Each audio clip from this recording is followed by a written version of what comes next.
ದೇಹಕ್ಕೆ ಹಿತ ಮತ್ತು ನಾಲಿಗೆಗೆ ರುಚಿಕರವಾದ ಕರಿಬೇವಿನ ಸೊಪ್ಪಿನ ತಂಬುಳಿ ಮಾಡ್ತಾಯಿದ್ದೀನಿ. ನಮಗೆಲ್ಲ ತಿಳಿದಿರೋ ಹಾಗೆ ಕರಿಬೇವು ಆರೋಗ್ಯಕ್ಕೆ ಬಹಳ ಒಳ್ಳೆಯದು.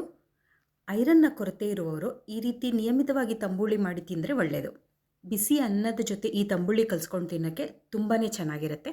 ಈಗ ತಂಬುಳಿ ಹೇಗೆ ಮಾಡೋದು ಅಂತ ನೋಡೋಣ. ಮೊದಲಿಗೆ ಕರಿಬೇವನ್ನು ಬಿಡಿಸಿ ನೀರಿನಲ್ಲಿ ಚೆನ್ನಾಗಿ ತೊಳೆದು ಇಟ್ಕೊಳ್ಬೇಕು. ತಂಬುಳಿ ಮಾಡ್ತಾ ಇರೋದ್ರಿಂದ ಕರಿಬೇವಲ್ಲಿ ಒಂದು ಸ್ವಲ್ಪ ನೀರಿನ ಅಂಶ ಇದ್ರೂ ಪರವಾಗಿಲ್ಲ. ನಾನಿಲ್ಲಿ ಕರಿಬೇವನ್ನು ತಂದ ತಕ್ಷಣ ತೊಳೆದು ಒಣಗಿಸಿ, ಅಂದರೆ ನೀರಿನ ಅಂಶ ಇಲ್ಲದ ಹಾಗೆ ಒಣಗಿಸಿಟ್ಕೊಂಡಿದ್ದೀನಿ. ನಾನಿಲ್ಲಿ ಕರಿಬೇವನ್ನು ಒಂದು ಸ್ವಲ್ಪ ಹೆಚ್ಚಾಗಿ ತೊಗೊಂಡಿದ್ದೀನಿ. ಆದಷ್ಟು ಎಳೆದಾದ ಕರಿಬೇವಿನಲ್ಲಿ ಮಾಡಿದ್ರೆ ರುಚಿ ಜಾಸ್ತಿ. ಈಗ ಕರಿಬೇವನ್ನು ಒಂದು ಬಾಣಲೆಗೆ ಹಾಕಿಬಿಟ್ಟು ಹುರ್ಕೊಳ್ತೀನಿ. ನಾನಿಲ್ಲಿ ಹುರಿಯೋಕ್ಕೆ ಎಣ್ಣೆ ಅಥವಾ ತುಪ್ಪ ಯಾವುದನ್ನು ಹಾಕ್ತಾಯಿಲ್ಲ. ಬೇಕಾದರೆ ಒಂದು 1/4 ಚಮಚ ಎಣ್ಣೆ ಹಾಕಿ ಹುರಿಬಹುದು. ಸಣ್ಣ ಉರಿನಲ್ಲಿ ನಾನೊಂದು ಸ್ವಲ್ಪ ಬೆಚ್ಚಗೆ ಮಾಡ್ಕೊಳ್ತೀನಿ. ಕರಿಬೇವು ಎಳೆಯದಾಗಿರೋದ್ರಿಂದ ನಾನು ಜಾಸ್ತಿ ಹುರಿತಾ ಇಲ್ಲ. ನೋಡಿ, ಮುಟ್ಟಿದ್ರೆ ಕೈಗೆ ಸ್ವಲ್ಪ ಬಿಸಿ ಬಿಸಿ ಆಗಬೇಕು, ಅಷ್ಟು ನಾನು ಹುರ್ಕೊಂಡಿದ್ದೀನಿ. ನಾನೀಗಾಗಲೇ 3ರಿಂದ 4 ಥರದ ತಂಬುಳಿ ವಿಡಿಯೋ ಹಾಕಿದ್ದೀನಿ, ಬೇಕಾದರೆ ಒಂದು ಸಲ ನೋಡಿ. ಇವಾಗ ಒಂದು ಮಿಕ್ಸರ್ ಜಾರ್ಗೆ ನಾನು 2 ಹಸಿಮೆಣಸಿನ್ಕಾಯಿ ಹಾಕ್ತಾಯಿದ್ದೀನಿ. ತಂಬುಳಿಗೆ ನಾವು ಮಜ್ಜಿಗೆ ಹಾಕೋದ್ರಿಂದ ಖಾರ ಸ್ವಲ್ಪ ಕಡಿಮೆ ಆಗುತ್ತೆ.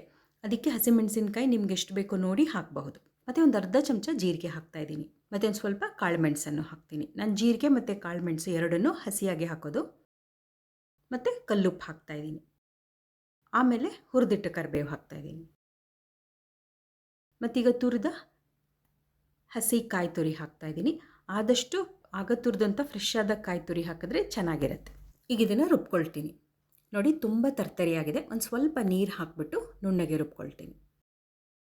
ನೀವು ಮಾಡಿದ ತಕ್ಷಣ ತಂಬುಳಿ ತಿನ್ನೋದಾದರೆ ಇದಕ್ಕೆ ಈಗ ಮೊಸರು ಹಾಕಿ ಮತ್ತೆ ಒಂದು ಸಲ ರುಬ್ಕೊಳ್ಬಹುದು.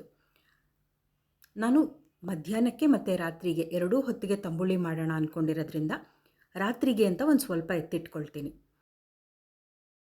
ರಾತ್ರಿ ಊಟಕ್ಕೆ ಮೊದಲು ಒಂದು ಸ್ವಲ್ಪ ಮೊಸರು ಒಗ್ಗರಣೆ ಹಾಕಿಬಿಟ್ಟು ತಂಬುಳಿ ಮಾಡ್ಕೊಳ್ತೀನಿ. ಮಧ್ಯಾಹ್ನನೇ ಮೊಸರು ಬೆರೆಸಿ ಅದನ್ನಿಟ್ಟು ರಾತ್ರಿ ತಿಂದರೆ ತಂಬುಳಿ ಅಷ್ಟು ರುಚಿ ಅನಿಸಲ್ಲ. ನೋಡಿ, ನಾನಿಲ್ಲಿ 2 ಚಮಚದಷ್ಟು ಎತ್ತಿಟ್ಕೊಂಡಿದ್ದೀನಿ. ಈಗ ಬೇಕಾದರೆ ಇದಕ್ಕೆ ಕಡಿದ ಮಜ್ಜಿಗೆ ಹಾಕ್ಬೋದು ಅಥವಾ ಮೊಸರು. ನಾನು ಮೊಸರನ್ನು ಹಾಕ್ತಾಯಿದ್ದೀನಿ. ಮೊಸರು ಹಾಕಿ ಮತ್ತೆ ರುಬ್ಕೊಳ್ತೀನಿ.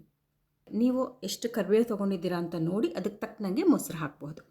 ಮತ್ತು ತಂಬುಳಿ ಎಷ್ಟು ಗಟ್ಟಿಯಾಗಿರಬೇಕು ಅಥವಾ ನೀರಾಗಿರಬೇಕು ಅಂತ ನೋಡಿಕೊಂಡು ನೀರು ಹಾಕಬಹುದು. ನಾನು ತಂಬುಳಿನ ಒಂದು ಸ್ವಲ್ಪ ಗಟ್ಟಿಯಾಗೆ ಮಾಡೋದು. ಈಗ ತಂಬುಳಿಗೆ ಒಗ್ಗರಣೆ ಹಾಕಬೇಕು. 1 ಚಮಚ ಎಣ್ಣೆ ಹಾಕಿ ಸಾಸಿವೆ ಹಾಕ್ತಾಯಿದ್ದೀನಿ. ಸಾಸಿವೆನ ಯಾವಾಗಲೂ ಸಿಡಿಯೋಕ್ಕೆ ಬಿಡಬೇಕು. ಸಾಸಿವೆ ಸಿಡಿದೆ ಬೇರೆ ಯಾವ ಪದಾರ್ಥ ಹಾಕಿಬಿಟ್ರೂ ಆಮೇಲೆ ಸಾಸಿವೆ ಸಿಡಿಯಲ್ಲ. ಈಗ ಸಾಸಿವೆ ಸಿಡಿದಿದೆ. ಸಾಸಿವೆ ಸಿಡಿದಾದ ಮೇಲೆ ಹಿಂಗೆ ಹಾಕ್ತಾಯಿದ್ದೀನಿ.